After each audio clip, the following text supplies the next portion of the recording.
And the Kerbal Colonization Mission Episode 5 begins now.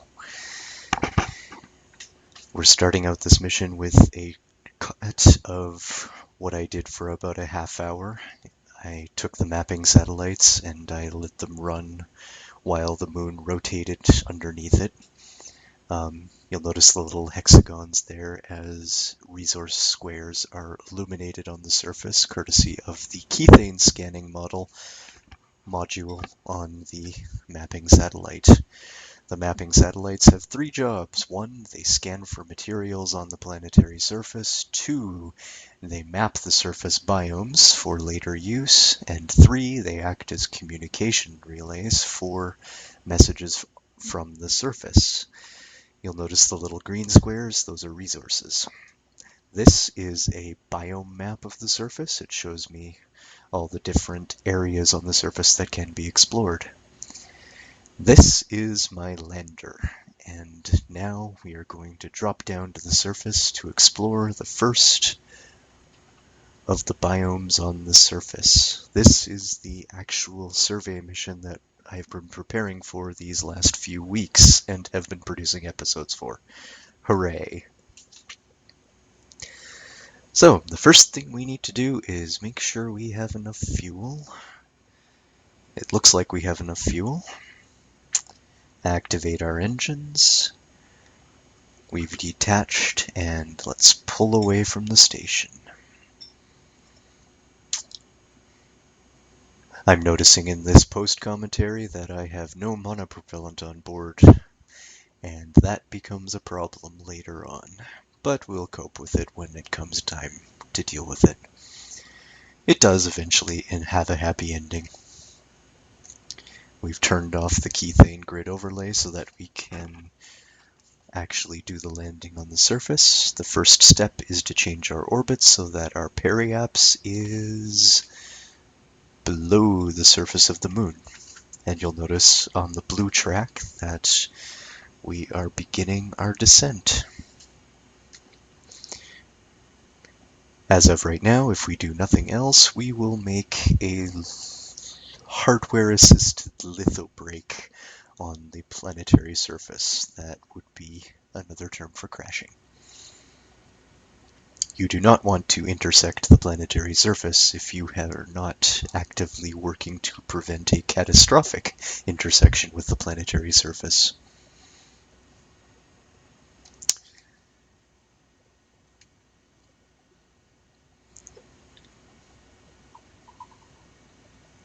Our current orbital velocity is 530 meters per second. We need to get that down to 0. If you are moving at faster than 0, you will not survive the landing. Here we are lowering our landing gear and beginning our descent burn.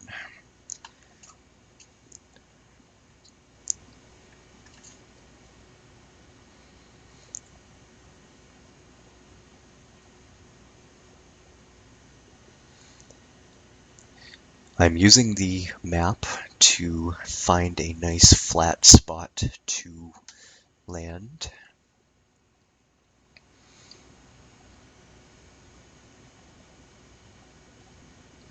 Orbital velocity 300 meters per second.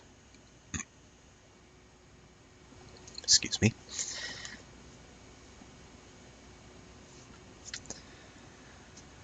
Bill Kerman, hero of the Kerbin.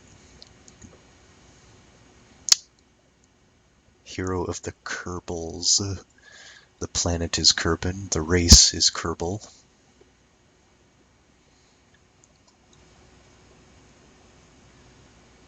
Looks like we're right on course for a nice little flattish area there.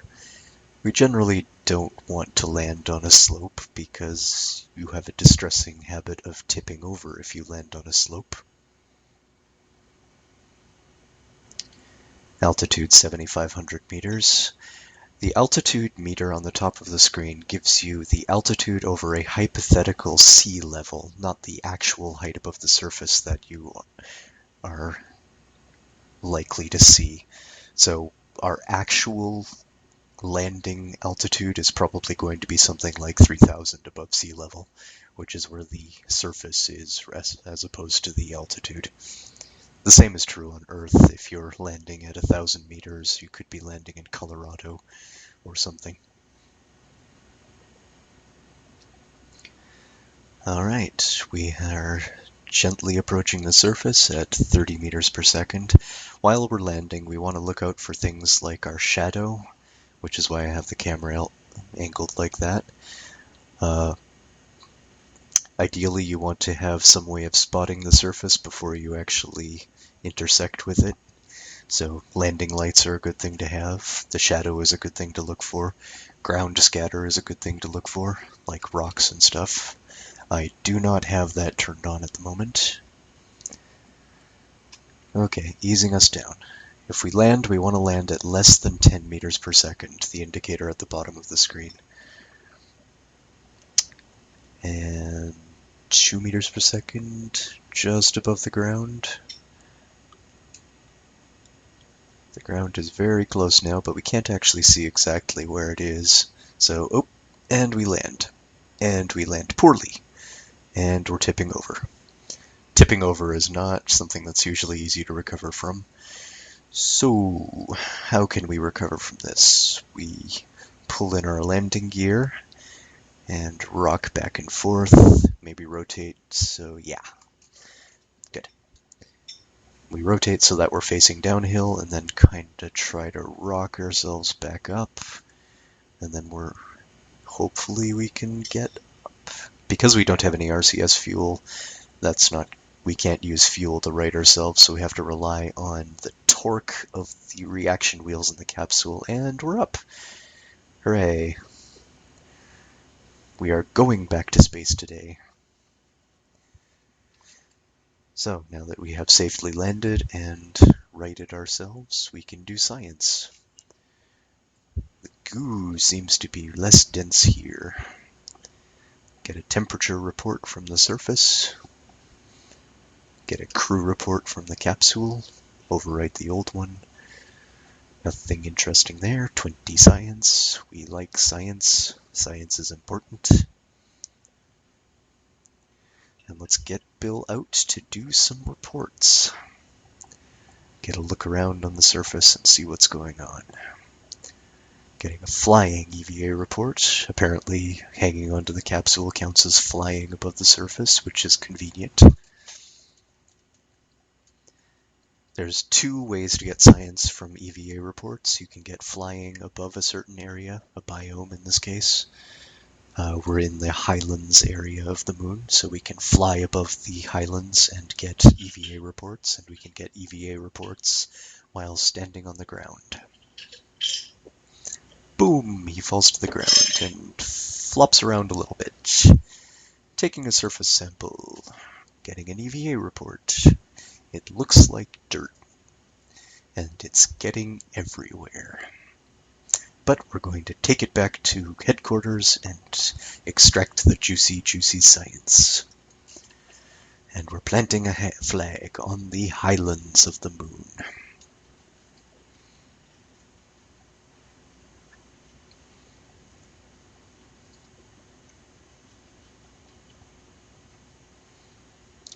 And our pretty Technicolor flag has been planted upon the grey soil of the Munar surface.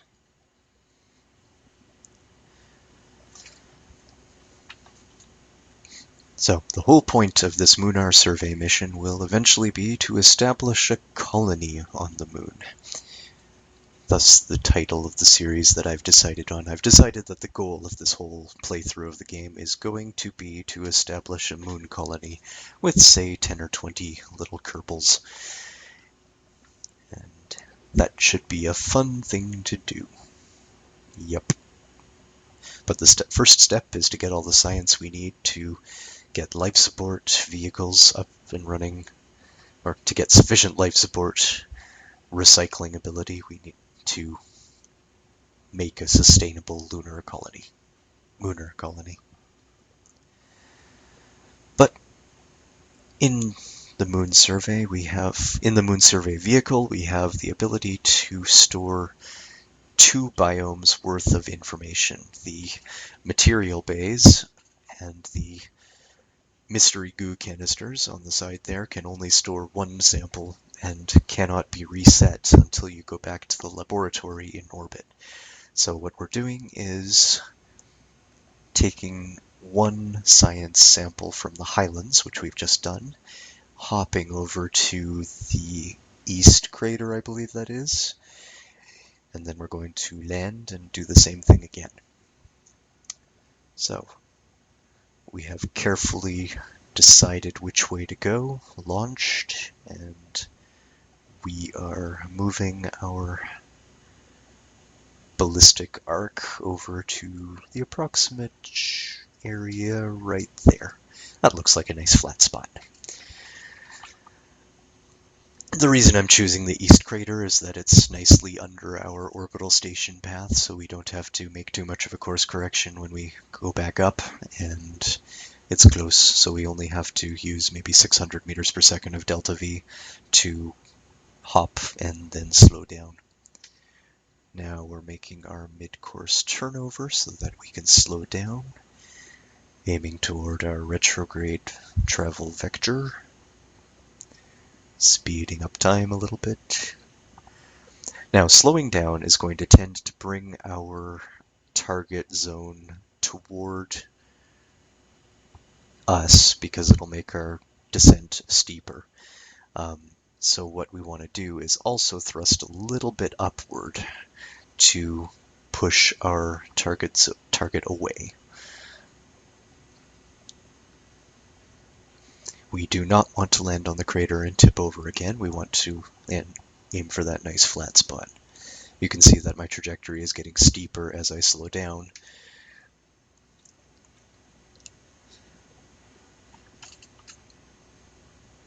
"150 meters per second. Target is... Oops. Yeah, here I am noticing that I'm about to hit the edge of the crater, so I'm thrusting straight up to make my ascent or my descent a little shallower. Things look a little better now, but we're coming in a little hot, so let's slow down again. Again, keeping in mind our descent angle.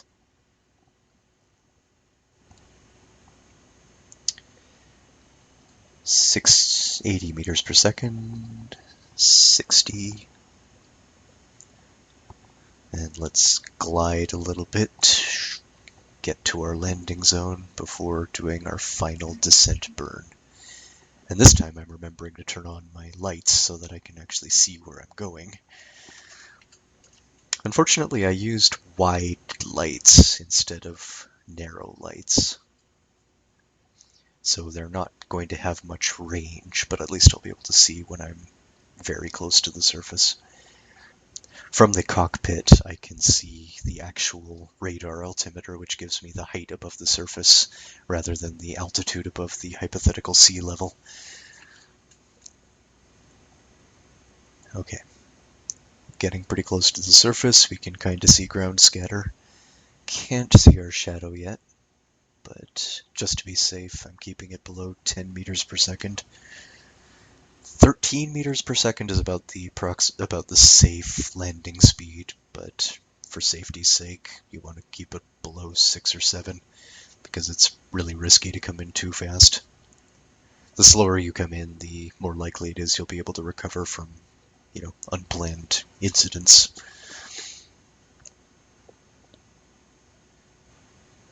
"4.1 meters per second, descent looks good. Getting a little off center there, tipping. There's the lights. We'll be hitting the ground in now. Beautiful landing. And we still have 1600 meters per second of delta V, which should be ample to get back into orbit. Perfect. And now we collect more science. We're in the moon's east crater. Temperature scan is worth 16 science. Materials bay is worth 100 science. And Bill, let's get you EVA'd. collecting the science. Take the data. The important part about collecting data from all of these modules is that the data can then be transferred into other modules for return back home.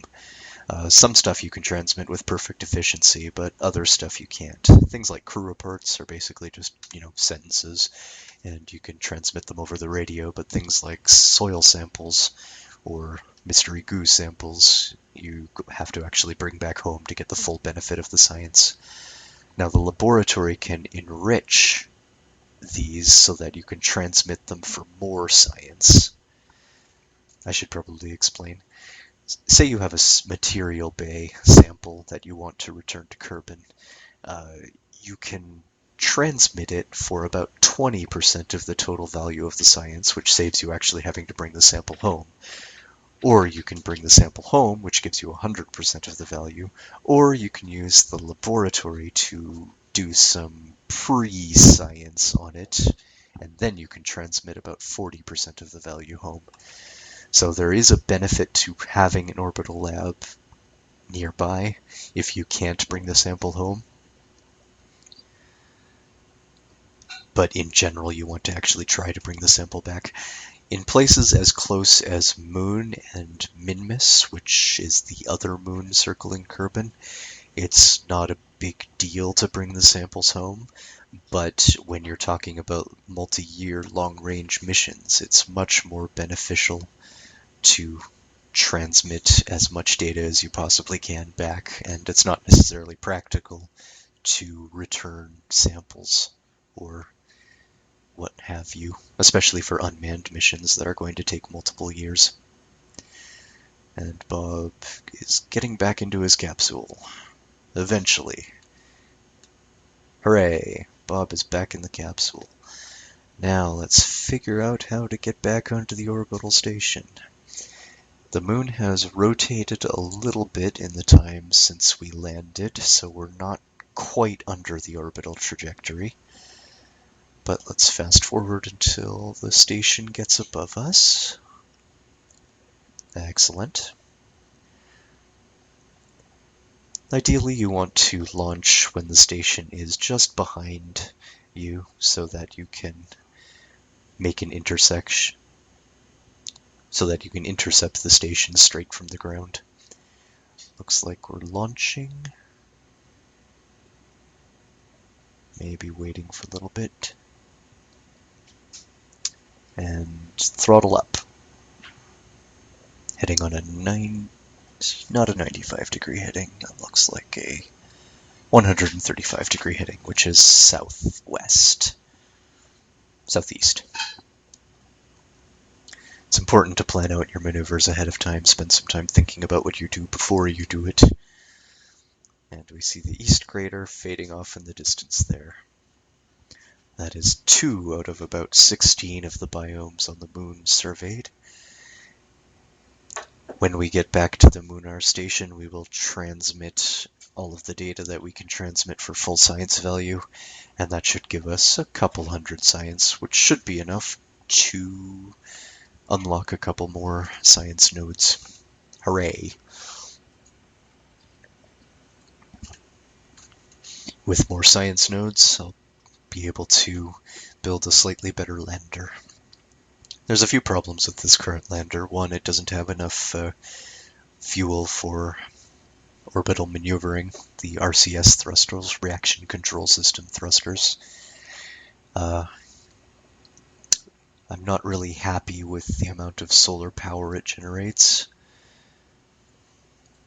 And it doesn't have a seismometer, which is in the tech tree node that I want to unlock next.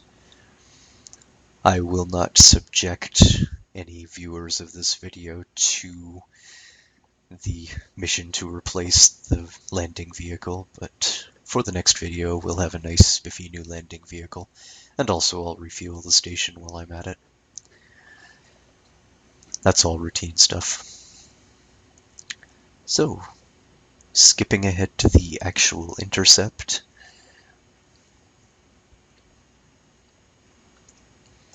Because the manned science vehicle didn't have any reaction fuel, I placed it in space, pointing in a particular direction, and I'm actually moving the station to rendezvous with it.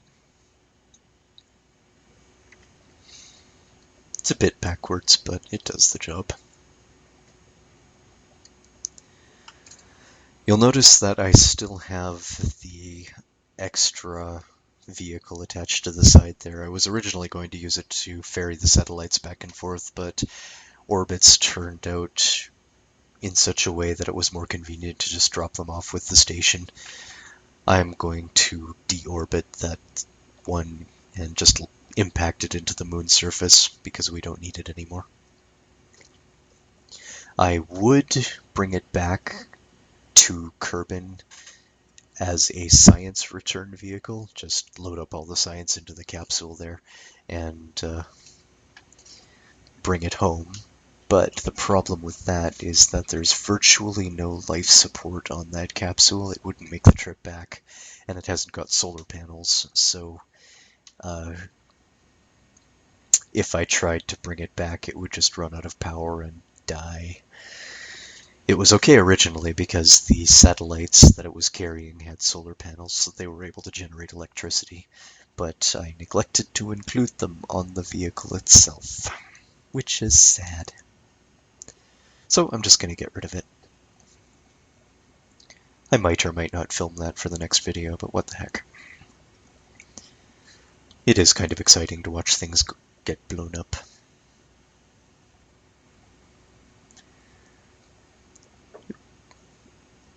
.3 meters from the science vehicle, thrusting down, trying to line up our docking ports. Now we're getting farther away.